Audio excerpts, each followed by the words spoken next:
This is Super Yacht News with Sisman. Hi, welcome back to the channel. Okay, on my left-hand side here, we've got motor yacht Alfa Nero. If you have just come out from under a rock and you don't know the story of Alfa Nero, this vessel was abandoned in Antigua over the last 12 months. The person who we believe is the owner, Andrei Grigorievich Guryev, he has, or through his lawyers, have said that he does not own this yacht. Now, he is under sanctions, and as a result of that, his vessel has also been sanctioned by the US. Now, recently, the Antiguan government actually seized the vessel because he's denied he owns it.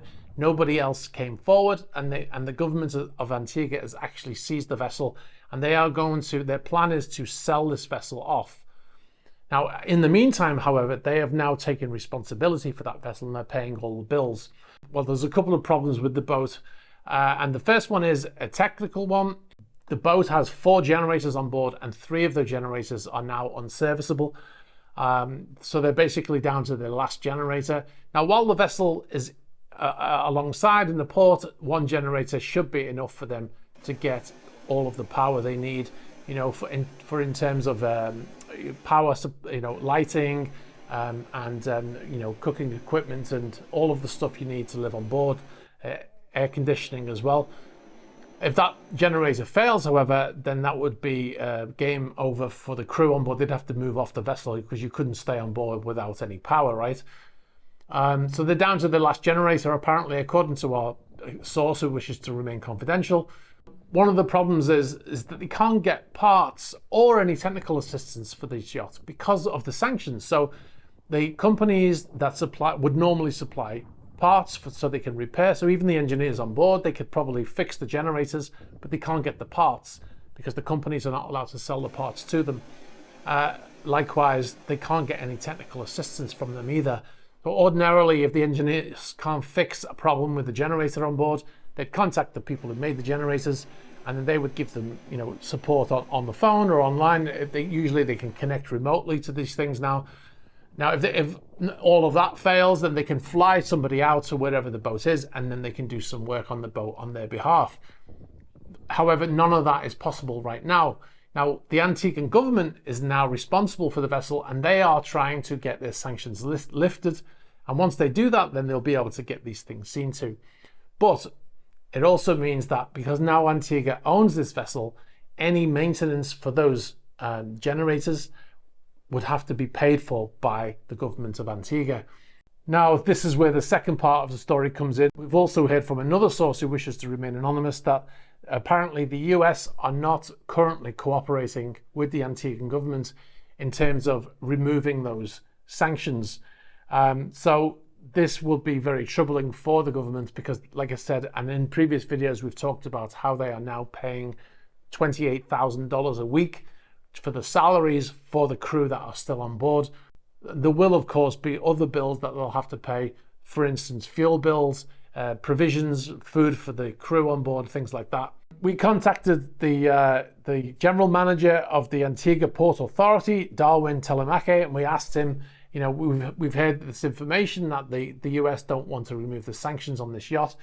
He didn't want to respond to that part, but he did give me a statement, and he said, we are working with OFAC to liquidate this asset, and we are not far from doing that. So that's what he says. That's the end of his quote. But interestingly, there was no denial of what we said. He didn't say that's not true. So that's very interesting in itself. Like I said, the Antiguan government are unable to sell the yacht until the sanctions are lifted. So they are taking bids on the yacht, but they're unable to sell it until they get those lifted. And if the US government are not cooperating and they don't want to remove them, then until they do, the Antiguan government have to pay all the bills. So troubling times for the government of Antigua there. All right, so we'll move on to our next story. And this is an update on a story that we covered about a month ago. Now, you remember there was a spate of yachts running aground in Maui, in Hawaii. And we reported on this vessel called Quipo. I think it's pronounced Kuuipo. Grounded on the 8th of March, just outside the Lahaina Boat Harbor Channel. Now, the boat's owner told the DLNR staff that he was hiring a salvage company to come and remove the vessel. So far, so good.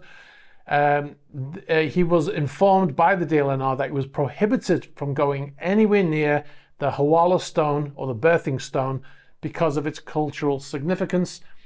A few days later, the DLNR staff noticed the boat was almost on top of these stones.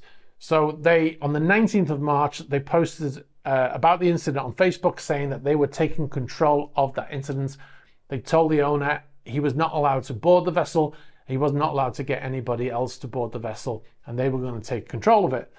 Now, we got some video footage through that you're looking at right now, and some photographs from last week, the week ending the 23rd of April, showing the boat is still there. So the DLNR took control of the situation on the 19th of March, and on the 23rd of April, the boat was still there. That's over a month. I don't understand that. There doesn't seem to be anything happening with that vessel. It doesn't have any lines on it to prevent it from moving. It has an anchor in the water, which was probably there at the beginning. It's still right in the same place. It doesn't have a boom around it. It doesn't have anything. And there's no people around it at all. So very strange that they haven't done anything. Now, some of the locals said that the boat was due to be removed this week, and they think that it's going to be lifted out of the water with a crane. Now, we did contact the DLNR for a statement. So they replied, "Looks like the salvage will happen the first week of May, since there is a high tide then. A contractor plans to install sandbags around the berthing stone to protect it before they remove the vessel. They will then pull the boat away from the berthing stone and remove the top structure and then the engines. After that, they think they can lift the vessel onto a lowboy trailer and haul it away." I don't understand why it would take so long to move what is essentially a small vessel. I'm sure the owner would have moved it by now had they let him try to, but it's kind of understandable why they did what they did, but it's not understandable why the boat is still there a month later. But that is a very peculiar situation for that boat to be there for so long, isn't it? Now, if you're in Hawaii and you know any information about this story that we haven't covered here, please be sure to get in touch. Please be sure to check out our new channel. It's called Super Yacht News. You can find it by typing at superyacht-news into YouTube, or you can go to the description below and you can find the link there to the channel, or you can go to the homepage of this channel and scroll down to the bottom and you'll see it there also. Basically, we take Super Yacht News videos and we chop them up into individual stories. This is something that's been requested by quite a lot of people that say that these videos are generally too long, although this one's not going to be very long. Also, be sure to check out our Patreon page at patreon.com/esysman. We just posted the latest in a series called Patron Chat, where I talk about the upcoming Monaco Yacht Show and stories from the previous shows. Also, we'll give the dates of the Monaco Yacht Show, which have just been announced. You'll get to see other exclusive videos not published on YouTube, like my Atlantic vlog series. You'll get to see early access to features advert-free, and you'll get to suggest topics for future videos and ask questions for patron-only Q&As. Now, if you've got any information about any of these stories or any other stories, please be sure to get in touch. You can do that through the usual channels, about the About page on the YouTube channel. You can get us on Instagram, on Facebook Messenger. You can also get us on Threema. Be sure to like this video, hit the subscribe button, and hit the bell for future notifications. All right, guys, thanks very much for watching. I hope you have a great weekend, and look out for an interesting video coming very soon. All right, guys, thanks. Bye-bye.